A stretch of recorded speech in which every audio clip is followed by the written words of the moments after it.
Soy Marta Maya, residente de tercer año de Medicina Familiar y Comunitaria, y mi sesión clínica va sobre la fibrosis pulmonar idiopática. No se diagnostica lo que no se piensa.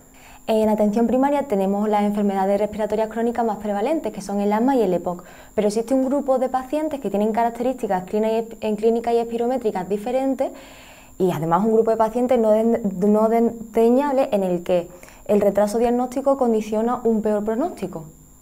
Estas son las enfermedades intersticiales difusas del pulmón.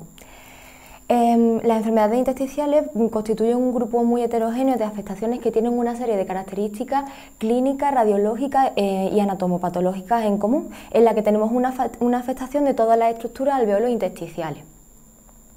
Se conocen más de 150 causas diferentes de PID, aunque solo es posible detectar el agente causal en un tercio de los casos. Desde que surgió las clasificaciones de la Asociación Americana y la Europea sobre estas enfermedades han sufrido varios cambios, se han añadido nuevas enfermedades y además tenemos en cuenta que antes el gol estándar para el diagnóstico de las EPID era la histología, pero actualmente se hace un diagnóstico multidisciplinar en el que tenemos en cuenta la información clínica, la radiológica y en el caso de que sea necesario la información histológica. Según la última clasificación tenemos 4 tipos de PID. Tendremos las neumopatías intersticiales idiopáticas, en el que la más frecuente de ellas es la fibrosis pulmonar idiopática, en la que voy a centrarme en esta sesión.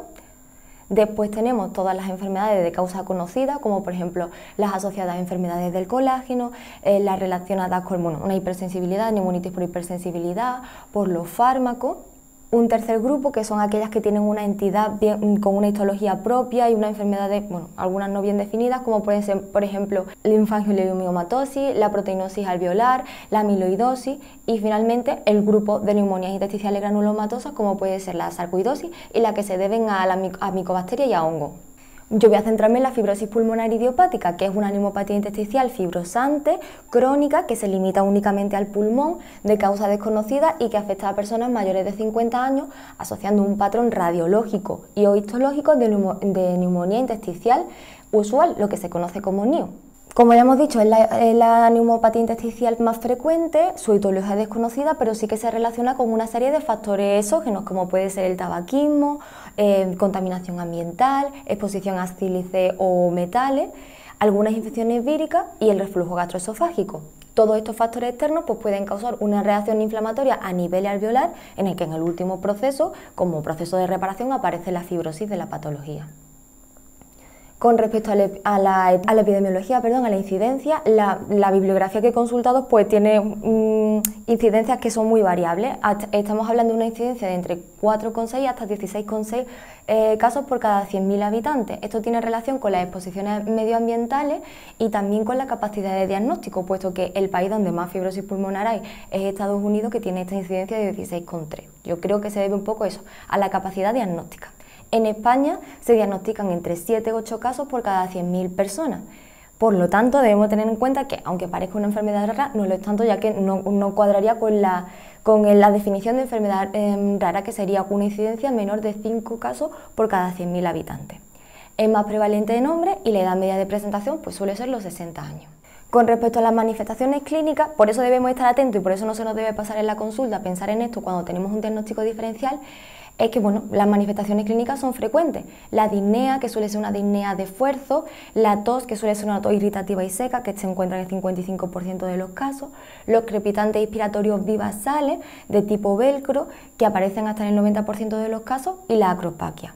El problema es que estos síntomas empiezan de forma insidiosa y que se puede confundir, como ya digo, con otras enfermedades respiratorias crónicas más prevalentes o, por ejemplo, con una clínica de insuficiencia cardíaca. Por eso, a la hora de hacer el diagnóstico diferencial, no debemos olvidar incluir estas patologías y lo vamos a llevar a cabo a través de la anamnesis, en la que incluiremos los antecedentes personales del paciente, incluidos los fármacos que está tomando, si tiene alguna enfermedad autoinmune, si ha pasado alguna enfermedad oncológica, el hábito tabáquico, antecedentes familiares, también la profesión y los hobbies del paciente, si consume drogas, en fin, una anamnesis.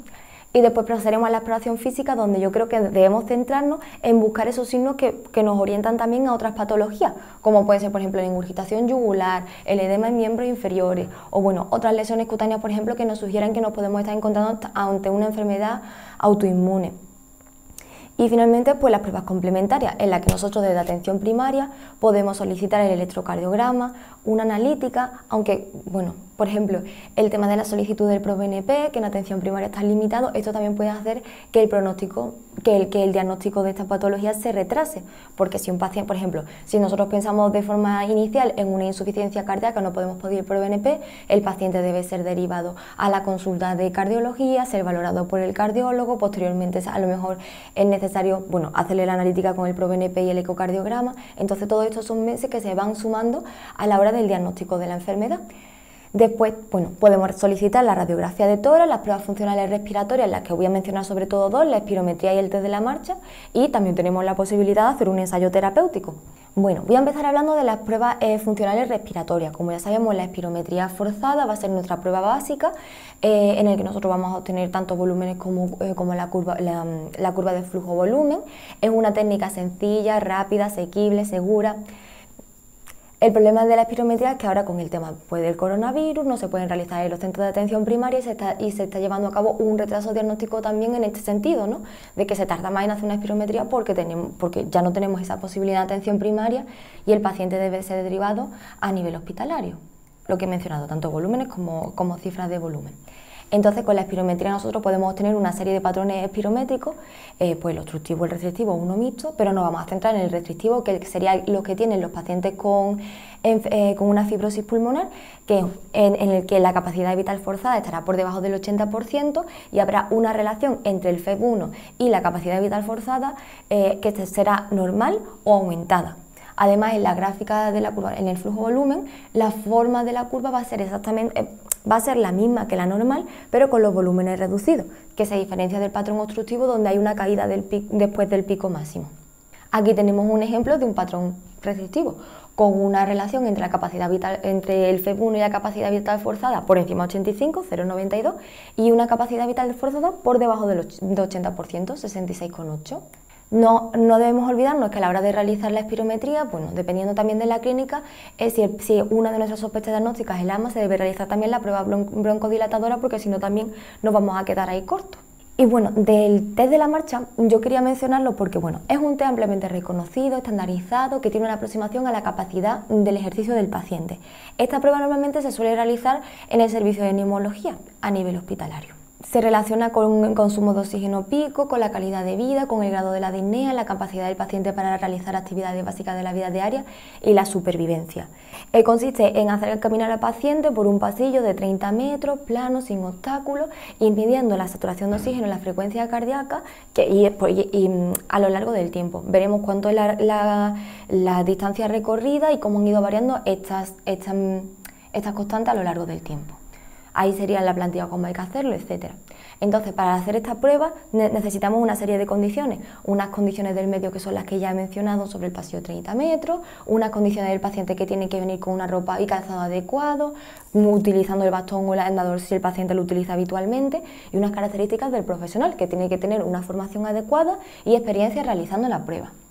Como ya digo, se realiza normalmente en el servicio de neumología, pero yo creo que esta prueba también puede tener su papel en atención primaria, porque sería una herramienta diagnóstica y nos ayudaría a aumentar la resolución desde nuestra parte. ¿Por qué? Porque normalmente los pacientes con esta patología, como ya veremos más adelante, van a necesitar un seguimiento.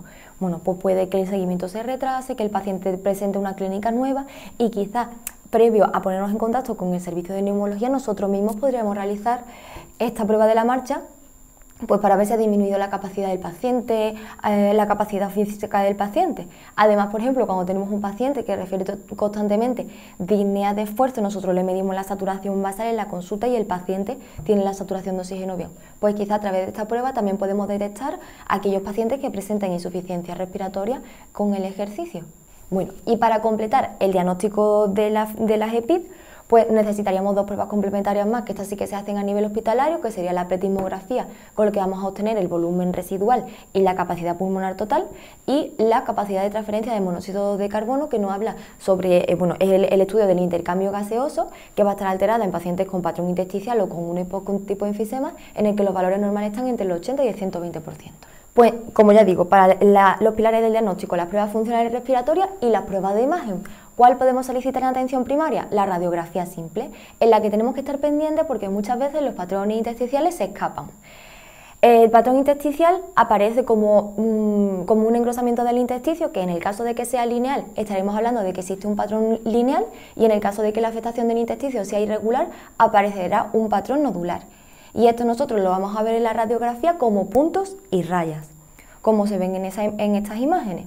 La radiografía siempre nos va a permitir monitorizar la evolución del paciente y tenemos que tener en cuenta que hasta en un 10% cuando comienzan con la clínica puede ser normal, es decir, que una radiografía de tórax normal no debe quitarnos del todo de la cabeza la posibilidad de una fibrosis pulmonar. Estas son dos radiografías en las que se muestra un patrón intersticial, pero es que este es súper llamativo, muy avanzado, esto es fácil de verlo. El problema es cuando tenemos un patrón intersticial que está empezando a aparecer.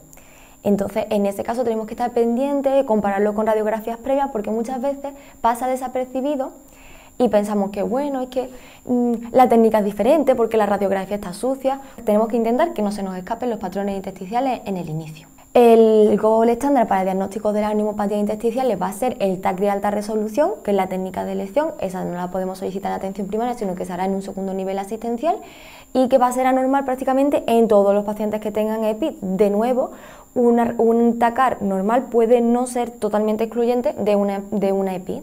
Solamente en el caso de que el TACAR no sea definitivo, nos plantearemos realizar otras pruebas complementarias como el lavado broncoalveolar o la biopsia.